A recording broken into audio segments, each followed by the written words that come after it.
talking about pressure gradients last class, and I'm going to review these this last slide just so that we're on the same time frame as the 9 a.m. class, because our projector didn't work last class, so it was a little hectic for the first 10 minutes. Okay, so we were discussing that blood pressure is the pressure gradient, which is created by blood pressure and also the contraction of the ventricles, and I'll explain that in a minute, is the driving force for blood flow. So blood, like any other material, I shouldn't say material, but medium, has to have a driving force and a pathway to be able to move. Everything in physiology goes under that fundamental concept. For something to move from A to B, you need a driving force and a pathway. The pathway is going to be created by having that continuous, continuity, I should say, between aorta and arteries, arteries and arterioles, arterioles and capillaries, capillaries, venules, veins, back to the heart. Okay? We can close that pathway in certain points of the circulatory system with the valves that we'll talk about in just a minute. But for the most part, you're going to have that continuum open pathway.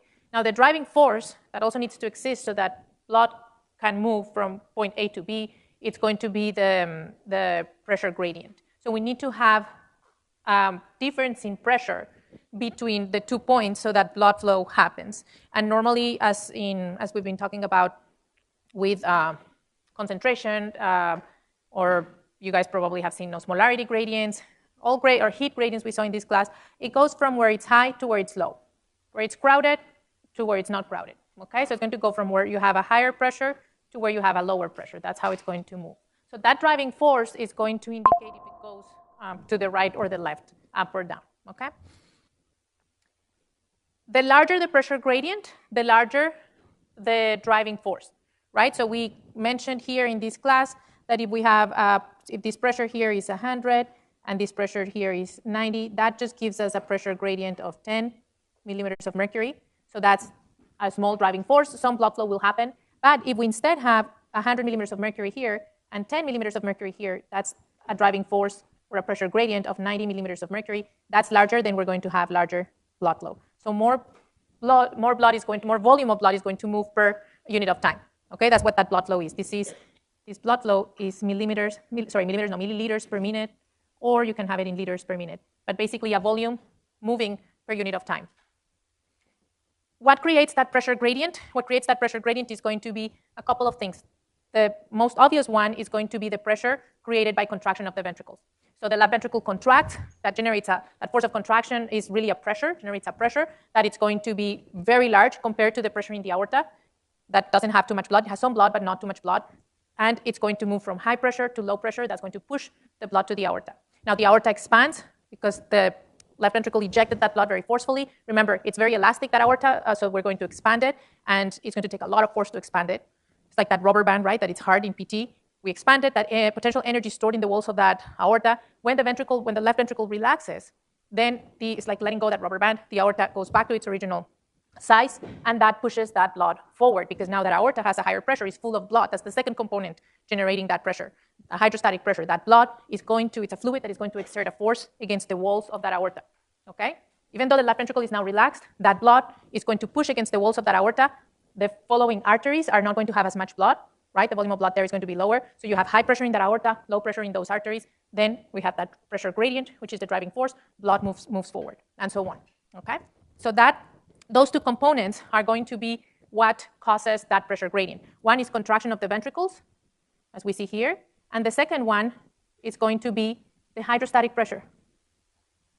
Hydrostatic pressure, which is really the pressure of a fluid exerting a force against the walls of that, in this case, compartment of that blood vessel. Okay, remember what pressure is from physics? It's a force over an area. So if you have fluid in that compartment, that fluid is going to exert a force against the walls. Given whatever area you have, you get a certain pressure. Does that make sense, everyone?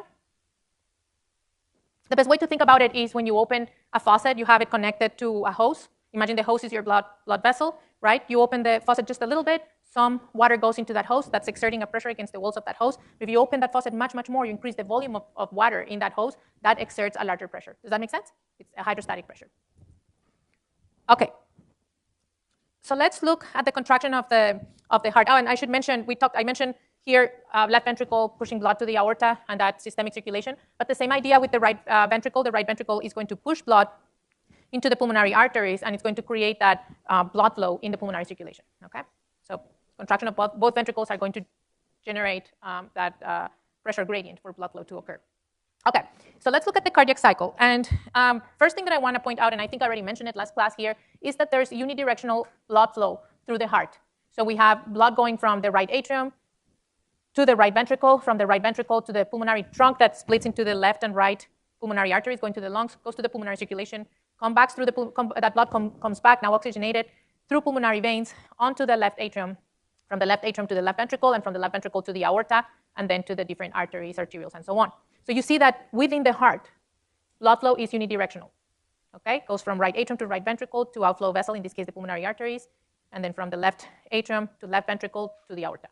Okay, and that unidirectional flow happens due to valves. We have 4 valves in the heart, and the first first 2 here are called atrioventricular valves. So atrioventricular valves, so this one and this one.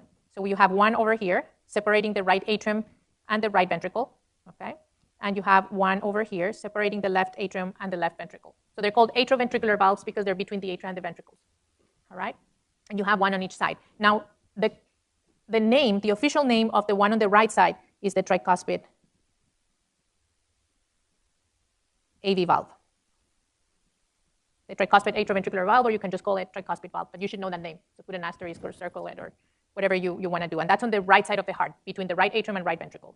On the left side of the heart, between the left atrium and left ventricle, you have the bicuspid atrioventricular valve, or another name that it goes by, and it's the one that I tend to use more because I like it, I don't know. Mitral valve is the other name, which probably you've heard more. So tricuspid, tri means 3. It has 3 flaps. Bicuspid means bi. It has 2 valves. And the reason they call it mitral valve is because if you look at it from above, because it has these 2 valves, so flap 1 and flap 2, it looks like the mitral hat that popes wear. Popes in Catholic Church, they wear that mitral, which is a special hat, and that's why they call it mitral valve, because from above it looks like that. So mitral valve or bicuspid valve, and then on the right side, the tricuspid valve. The other 2 valves are going to be the semilunar valves. So you have one between the right atrium and the outflow vessel. In that case, the outflow vessel is the pulmonary artery. So here, that's the semilunar valve, and you call it the pulmonary or pulmonic. Pulmonic or pulmonary. I'm just going to put here pulmonary. Semilunar valve. Why pulmonic or pulmonary? Because it's separating the pulmonary circulation from the heart. And then the other semilunar valve is between the left ventricle and the outflow vessel. That's going to be the aorta. So this one is called the aortic semilunar valve. So you need to know those 4 names and where they're located. Okay? And they ensure that there's no backflow of blood from the right ventricle to the right atrium. Not going to be backflow because these valves will close. You're not going to have backflow from the left ventricle to the left atrium because these mitral valve will close. You're not going to have backflow from the pulmonary arteries to the right ventricle because the pulmonary or pulmonic semilunar valve will be closed. So it ensures the unidirectional flow of blood through the heart. All right, the other terms that I want you guys to know are here systole and diastole. Systole is referring to the contraction phase. So if you hear me say ventricular systole, that means the ventricles are contracting. Remember, the right and left ventricle contract at the same time. Atrial systole, the 2 atria, right and left atria, are contracting. And diastole refers to relaxation. So if you hear me say ventricular diastole, right and left ventricles are relaxed. Atrial diastole, right and left atria are relaxed. Okay, so you need to know those terms as well. Just looking at this diagram here, remember I told you that the bulk of these chambers, the walls of these chambers are made of cardiac muscle, or myocardium. That's the other name for cardiac muscle. Just looking at this diagram, what do you think will contract more forcefully, the atria or the ventricles? Which one has thicker walls, the atria or the ventricles? The ventricles, right? So if the ventricular walls, both right and left, have more muscle mass, they will contract more forcefully or less forcefully than the atria? More forcefully, right?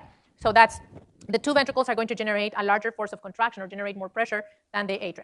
Now, between the right ventricle and the left ventricle, which one do you think contracts more forcefully? Which one is thicker? Thicker wall. The left. So you see a larger muscle mass, right, making the wall of the left ventricle than the right ventricle. The reason for this is because the left ventricle has to push blood to the whole system. It goes to the systemic circulation, so it has to go to all of your tissues, right? Your feet, your legs, your bladder, your GI tract, your your heart, the heart itself, it has to go up, defeat gravity, because you have to take it to the arms. You know, your heart is going to be right here. It has now to go to arms, neck, and the brain, right? So it needs to contract more forcefully. The right ventricle just has to send blood to the lungs, and the lungs are sitting right next to the heart, on each side of the heart. So you just need to send blood right there. If you actually contract too forcefully, you're going to damage the tissues in the lungs. Okay, the capillaries will start, the pressure will be too high, blood will start leaking. That's going to cause damage to those capillaries, and gas exchange is going to be affected. So the right ventricle does not contract as forcefully as the left ventricle, because the right ventricle just needs to send blood to the pulmonary circulation towards the lungs that are sitting right there. That's actually the reason we can have high metabolic rates as well, because being able to separate the pulmonary and the systemic circulation and be able to have large pressure, large driving force in the systemic circulation and a small driving force to the pulmonary circulation allows us then to bring more oxygen to those tissues, like the brain, GI tract, etc., skeletal muscles, and not damage the pulmonary circulation. And by having a larger driving force sending to all of the tissues, then we can satisfy those metabolic demands, those oxygen demands. Amphibians and non-crocodilian reptiles cannot really separate. They have only one ventricle, so the pressure or the force of contraction of the arterial blood has to be low, because it's the one ventricle contracting. So if you send the blood with too much pressure to the pulmonary circulation, you can affect the lungs. Does that make sense? As metabolic rates increase and you have higher metabolic demand, so varanid lizards are predators, right? Like the Komodo dragon, crocodilians, you know, they are more active animals. They need higher metabolic rates. Then you start seeing separation of arterial and oxygenated and deoxygenated blood. So you start seeing a better separation of the left and right sides of the heart. And in crocodilians, you actually completely separate the left and right ventricles. It has 4 chambers like ours. All right, let's talk about the. Sorry, my daughter is telling me she got to school. Okay. Let's talk about the cardiac cycle. Okay, so we are going to talk, how we're generating that driving force, that pressure gradient to cause blood flow through the heart.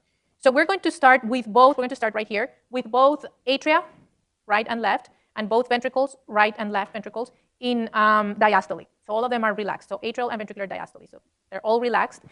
Venous blood, that deoxygenated blood, is coming through the superior and inferior vena cava into the right atrium. And at the same time, we're bringing that oxygenated blood coming from the pulmonary circulation, coming from the lungs, through the pulmonary veins, left and right pulmonary veins, into the left atrium. So the right and left atrium are getting filled up with blood. The right with deoxygenated, the left with oxygenated blood.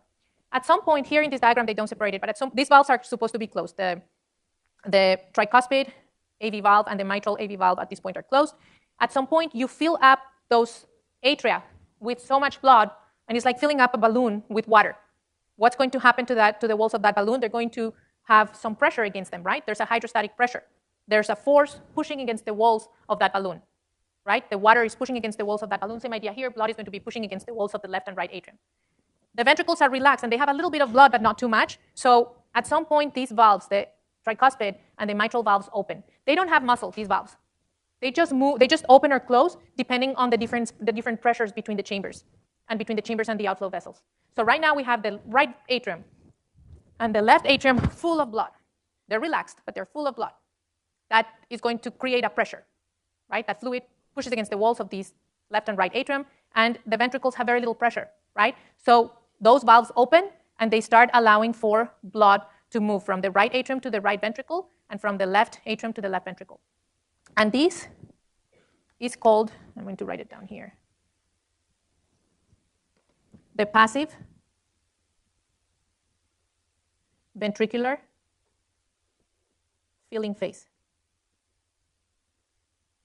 Why ventricular filling phase? Well, we're filling up just want to make sure this is recording, yeah. We're filling up the ventricles. Why we call it passive?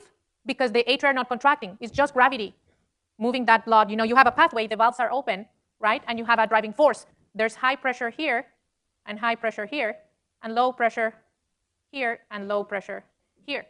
So we have a driving force and we have a pathway. Blood flow is going to happen from the atria to the ventricles without contracting them. And actually 70 to 75% of ventricular filling, so most of the volume of blood entering the ventricles, happen during this passive ventricular filling phase.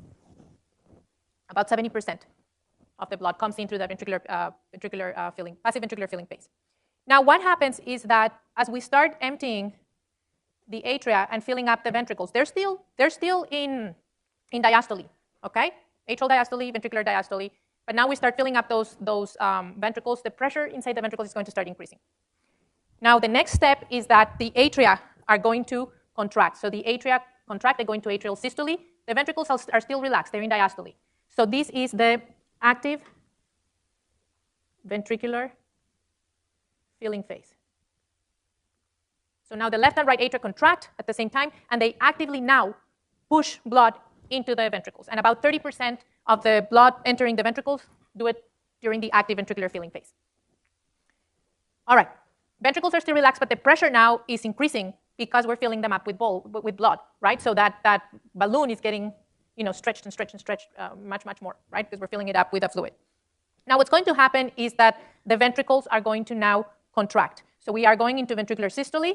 The atria start relaxing, so the atria go in diastole. And when they go into diastole, blood is going to start filling up those atria again. But now the ventricles are contracting. So what happens here is really cool, and I'll explain it here. The ventricles start contracting from the bottom to the top. So it's like, I tell my students, it's like the toothpaste, right? Like you're supposed to, and you never do, but you're supposed to push it from the bottom to the top to get the toothpaste out through the opening, right? Look where the opening is, and let me get my laser point. Oops. Look where the opening is. The opening is at the top. So blood from the right ventricle should go up here to the pulmonary arteries, and blood from the left ventricle should go up here through the aorta. So if you were to start contracting from top to bottom, you would just trap the blood right here. So you have to start contracting and generating that pressure, squeezing that blood up so they can go out the outflow vessels, the pulmonary arteries and the aorta. So you start the contraction down here. What's going to happen is both ventricles are going to contract at the same time, and we start at the bottom. We start pushing blood up, right? And that blood is going to catch behind the flaps of the mitral valve and the flaps of the tricuspid valve, and they're going to cause them to close. There's no more pushing blood down here because remember, these atria are now relaxed and they're just filling up, right? So the blood that the ventricles are pushing up are going to catch behind these flaps and behind these flaps and cause them to close. So at this point, we have a completely sealed chamber. The two ventricles are completely sealed. The tricuspid valve and on the right side, so this tricuspid valve here is closed, and the aortic semilunar valve is closed.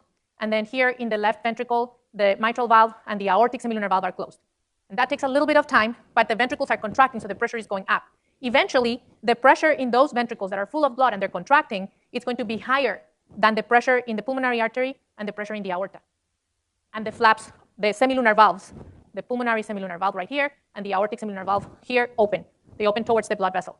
Because now the pressure here is too high, that's going to push the blood out and out. It opens those flaps of the semilunar valves, as you see right here, and you get now the blood moving. You have a pathway open, right? And the driving force is the pressure gradient. The pressure in the ventricle is really high. It's full of blood and it's contracting, right? The pressure in the aorta and the pulmonary arteries is lower because they have some blood but not as much, right? So then you have that pressure gradient, which is the driving force, and you have now a pathway. The valves are open. The semilunar valves are open. Blood is ejected from the right ventricle into the pulmonary arteries, going to the pulmonary circulation, the lungs, and from the left ventricle to the aorta, that then it's going to go to arteries, arterioles, and so on in the systemic circulation.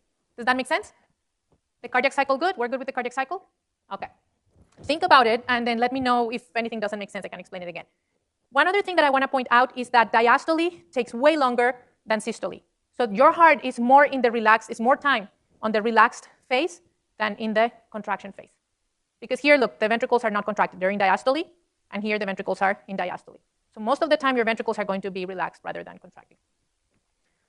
That is only important if you're going to calculate the mean arterial pressure, which you will learn to do later on, but not here. All right, so I keep telling you, okay, the muscles of this cardiac muscle, right, are the ones contracting. Cardiac muscles are the ones contracting, generating that pressure gradient, that driving force, right? But what causes that muscle contraction, okay? What is the signal for any muscle contraction? Anything, if you're talking about skeletal, smooth, or cardiac, what is the signal for the muscle to contract? What do you guys remember that? And we talked about the NMJ and then the skeletal muscle contraction. What is the signal for contraction? Yep, calcium. Calcium is the signal for contraction, and it's going to be in any muscle, including cardiac muscle. So the bulk of the heart, the walls of that heart are made of cardiac muscle, myocardium. Myo means muscle, cardia means heart, so heart muscle or cardiac muscle. And the signal for contraction of that cardiac muscle is calcium. But for calcium to enter those cardiac muscle cells, we need depolarization. We need a muscle action potential in that cardiac muscle. And cardiac muscle is autorhythmic. Do you guys remember? Or no, cardiac muscle is not autorhythmic.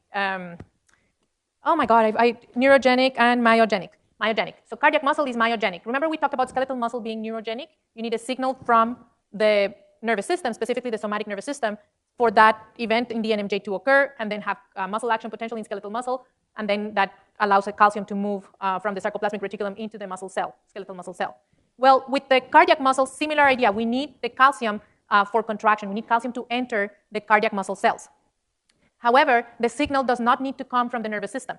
Yes, the autonomic nervous system regulates cardiac muscle contraction and regulates heart rate.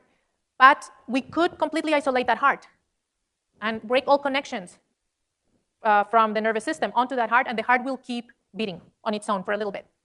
Why does it do that? Because it's myogenic. The signal for contraction, that depolarization, happens within the heart. It does not need to come from the nervous system. Yes, the nervous system, autonomic nervous system, specifically modulates that signal, but it can do it on its own. And this happens due to these special cells called nodal cells or pacemaker cells. So most of the heart is made of cardiac muscle, right? The walls of those atria and ventricular chambers is made of cardiac muscle. But we have some pacemaker cells that they're very tiny and very few. They're only 1% of your heart, about only 1% of your heart. They're tiny and they don't have sarcomeres. So they really cannot generate a force of contraction, but their role is super important. Those are the ones that are going to spontaneously depolarize, spontaneously generate an action potential that then will move to the cardiac muscle and generate a muscle action potential, and that muscle action potential will make it so that we can get calcium into those myocardial cells and generate a contraction.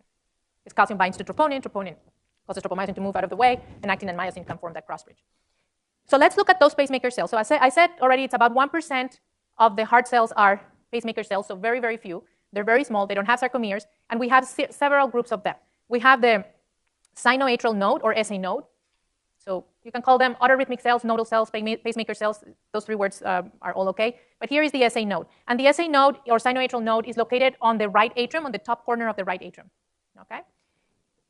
These ones are going to generate, they're going to spontaneously depolarize and generate an action potential that then will transfer to the muscle cells that you see right here in the atria.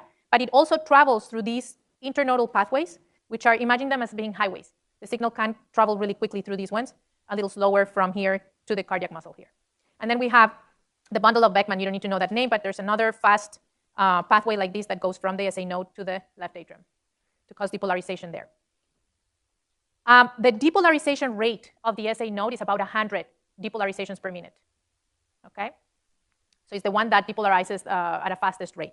Then we have the atrioventricular node, and the atrioventricular node is between, as its name says it, between the atria and the ventricles. This one, it's going to be depolarizing at about 45 depolarizations per minute, so less than half the depolarization of this one. So by the time this one can spontaneously depolarize on its own, a signal has already traveled through these internodal pathways and caused a depolarization here. That's why the SA node is the pacemaker of the heart. It sets the rhythm of the heart because it's the one that has the fastest depolarization rate. Does that make sense? Okay. It makes sense? I need thumbs up. If it doesn't make sense, you can ask a question now before I keep moving through this electrical conduction system of the heart. Okay, let's see. I'll keep explaining this and then I have a few questions to test if we're understanding it or not. Okay. The other cool thing that the AV node does is that it delays the signal. It delays the signal about 100 milliseconds, actually, at rest. It delays the signal right here. So the thing is that, what did I do with my pen? Just lost it. Oh, here. The thing is that, and I'll explain this in just a minute, but with more detail in another figure, but let me just so I can explain this part here, why it delays the signal. The thing is that we have these connections between these pacemaker cells, or nodal cells, and the cardiac muscle, right? So they're all connected. So as an action potential here in the SA nodal cells, which are a few of them, it's not only one cell, it's a few of them, it's going to move to these cardiac muscle cells, and it's going to keep moving from one cardiac muscle cell to the next one, to the next one, to the next one. So it's an electrical synapse. Remember we talked about electrical synapse? They have those protein bridges that are called what? You guys remember? Gap junctions, right? They basically make the cytoplasm of one cell continuous with the cytoplasm of the other cell. So an action potential here will happen almost immediately in the second cell. So that's the action potential starts moving through these cardiac muscle cells, initiated here at the SA node. Same idea through through these internodal pathways, that action potential actually moves faster. So as I told you, these three are highways, whereas these ones are just streets. Okay, so really quickly that action potential comes here onto the AV node. Okay, and same idea through the Beckman bundle here. So again, another highway, and then it starts moving to the cardiac muscle here. But between the atria and the ventricles, we cannot have the signal cross. So the signal cannot go from here to here, because there's a fiber skeleton, basically connective tissue separating the atria and the ventricles. So there's no gap junction between this cell right here and this cell right here because we have connective tissue in between. So the only way that electrical signal can move from the atria to the ventricles is through the AV node. And that is key. Why? Because if you were to have the signal go from, let me get the ink color red again. If the signal could move from here to here, then you would start that depolarization here or muscle action potential here, and that muscle action potential will start a contraction up here. And you don't want to do the toothpaste mistake, right? You don't want to start contracting up here and trap all the blood right here. So the fact that the signal can only move through the AV node is key, because then it's going to go to these other nodal cells or pacemaker cells called the bundle of His. So here you see the AV bundle is the bundle of His, and the bundle of His is this right here. It's very big, so it has very low resistance. The action potential is actually going to move really quickly through the bundle of His. It branches into left and right and left bundle of His, and it brings the signal really quickly to the bottom of the heart. So signal moves super quick down here, and then it starts going into these, what we call Purkinje fibers. So these little ramifications going deep in the myocardium are Purkinje fibers. These ones are not pacemaker cells. The bundle of His are. So this one has a depolarization rate of about 30 depolarizations per minute, this one about 45, and this 100, okay? And the signal brought really quickly here is going to then start moving through cardiac muscle and initiate that muscle action potential and then contraction bottom to top so that we don't trap that blood down here. So that's the first function of the AV node, is the only way the signal can go from atria to ventricles, and immediately after the AV node, we have the bundle of His. So sure, you're going to have some of that depolarization move here, but the signal travels really quickly through that bundle of His because it's a big, big fiber and initiates, and then it moves to cardiac muscle down here at the bottom of the heart, and we start contraction from bottom to top. First reason that it's a good idea to have an AV node. The other thing is that delay in the AV node is crucial so that we finish depolarizing the atria and contracting the atria before we depolarize and contract the ventricles. You don't want to be pushing blood from the atria to the ventricles at the same time as the ventricles are contracting, right? And those valves, those AV valves are open. Because it's like, imagine I have one balloon and I start pushing here and here, I'm not going to go anywhere, right? The blood from the ventricles won't be able to flow out through the aorta or pulmonary arteries, depending if you're talking about the left or the right ventricle, because you're at the same time pushing from the atria down to the ventricle. Does that make sense? So the flow of blood will cancel each other. Does that make sense? So that's the other important thing or function or role of the AV node, to delay that signal so we allow the atria to depolarize and contract before we start depolarizing and contracting the ventricles. So these are the pacemaker cells. You need to know those names, right? So we have the SA node, which is the pacemaker of the heart because it has the fastest depolarization rate. We have the AV node, which is going to delay the signal and is going to be the only pathway for that action potential, signal or action potential, to go from the atria to the ventricles. We have the bundle of His that moves that signal or action potential very quickly to the bottom of the heart. And we have the Purkinje fibers, which are not autorhythmic, but they have they do conduct that signal, that action potential very quickly deep into the muscle. Okay. So I had a question here. What are the junctions between the cells called in the electrical synapse? You guys already told me gap junctions, but I'll give you the code, which is 16. And I'm going to write down here gap junction so you guys have it.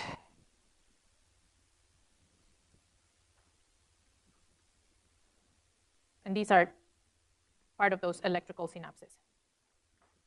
That makes the cardiac muscle then myogenic. The action potential, it's initiated in the heart itself.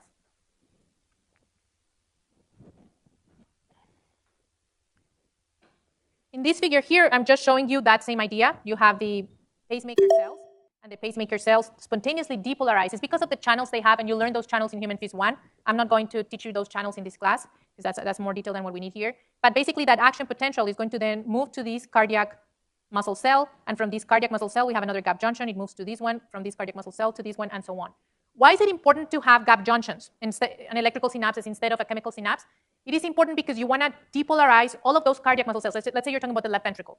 You want to depolarize the cardiac muscle cells in the left ventricle all at the same time so that we can generate more force of contraction or pressure and more effectively eject that blood, in this case, to the aorta. If you start contracting a little bit this one, and then a tiny little bit later this one, a tiny little bit later this one, you're not really going to be able to generate enough pressure to move the bulk of blood out all at once. Right? You're just going to go a little squirt here, a little squirt here. That doesn't make sense. It's like trying to push a car, only one person, instead of having 10 people pushing that car at the same time, right?